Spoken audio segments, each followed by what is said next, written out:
जोर देणार आहेत आणि पुढची उपोषणाची वेळ आली तर मी पुन्हा एवढ्यात उपोषण घेऊ शकतो असं त्यांनी जाहीर केलं। मला स्वतःला एवढंच म्हणायचं की आरक्षणाच्या संदर्भामध्ये सामंजस्याच्या भूमिकेतूनच सर्वांनी भूमिका घेणं अत्यंत आवश्यक आहे। निवडणूक राजकारण हा एक वेगळा विषय आहे आणि मराठा समाजाचं आरक्षण हा अत्यंत महत्त्वाचा तितकाच गांभीर्यपूर्वक विषय आहे। त्यामुळे विषयाचं गल्लत न करता याच्यातून सकल मराठा समाजाला न्याय कसा मिळेल, ओबीसींच्या वरती अन्याय कसा होणार नाही याची खबरदारी सर्वांनी घेणं आवश्यक ठरू शकतं। रोहित पवारांच्या पक्षाला किती जागा मिळतील त्यांनी त्याची काळजी करावी, आमची काळजी कुणी करण्याची आवश्यकता नाही।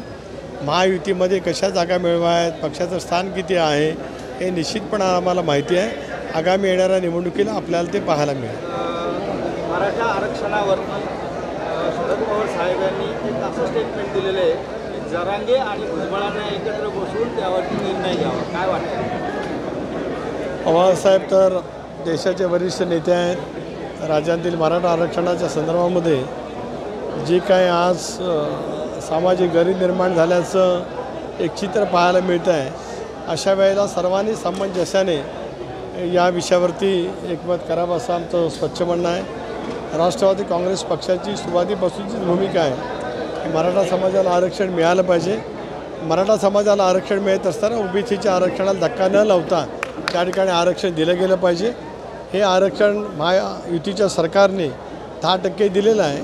त्याच्याबद्दल याचिका जरी दाखल जरी असली तरी या संदर्भामध्ये सुद्धा 10% आरक्षणाच्या अनुषंगाने ज्या वेळेला मधल्या कालावधीमध्ये सर्वपक्षीय बैठक झाली त्याला सरकारकडनं असं सांगण्यात आलं की या आरक्षणाचा लाभ मराठा समाजातील वेगवेगळ्या घटकांना वेगवेगळ्या कारणांच्यासाठी त्या ठिकाणी मिळतो आहे। पण तरीसुद्धा महाराष्ट्रातलं अस्वस्थतेचं वातावरण हे शांत झालं पाहिजे अशी राष्ट्रवादी काँग्रेस पक्षाची भूमिका आहे। मला या घटनेची पूर्ण माहिती नाही। मी दुपारी शिपिंगच्या जो बोलण्याचा प्रयत्न केला परंतु माझं बोलणं होऊ शकलं नाही। त्याची तात्काळ चौकशी करून कडक कारवाई व्हावी।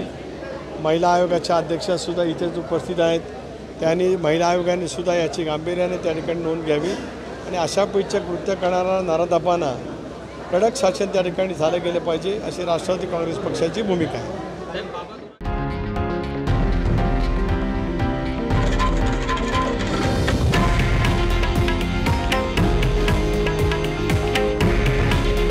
हे आहे देशातील नंबर 1 न्यूज नेटवर्क आणि आपण पाहत आहात TV9 मराठी। काळजी तुमची, हित महाराष्ट्राचं।